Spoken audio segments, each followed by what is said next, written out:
Pesinayan ning Bank of Florida, ing bayong lugar ning BOF Guagua Branch, king dane ning Olongapo Gapan Road. King paralan kanong iti, mas madagulan po ang malwala sa parking space, ingasahan na rin kliyente ning bangko. Sangkan bang ayang pang ing mas dekalidad a serbisyo kareti. Ay ning report ng Patricia Mamalen.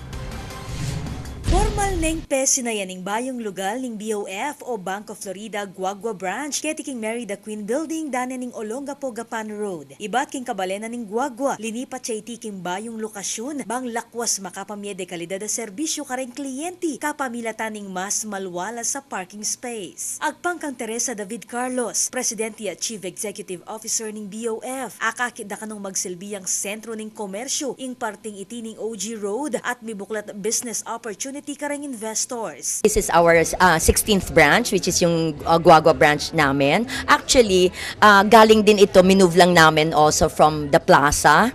Kasi medyo, it's kind challenge kami sa parking. And then the parking is a very necessary part of an institution, no? So ito, this is where now the progress of Guagua is, no? So ngayon, because he foresaw na, darating yung time na crowded na ang plaza, so nandito na yung growth center ng Guagua. So now we're here.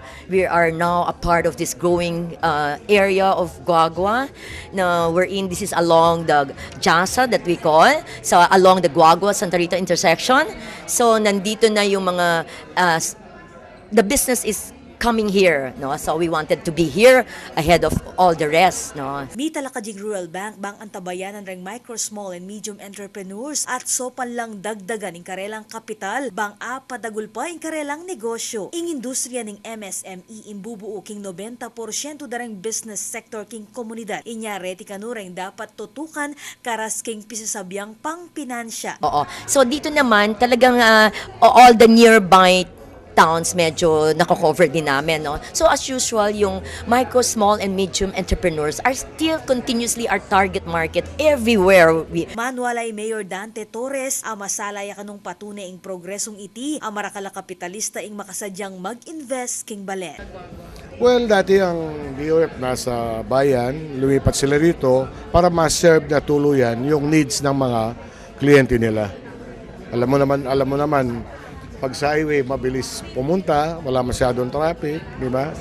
And then, ako nakikita ko sa kanila, ibang aspeto. Hindi yung, nakikita ko may malaki silang iniisip na negosyo dito sa highway.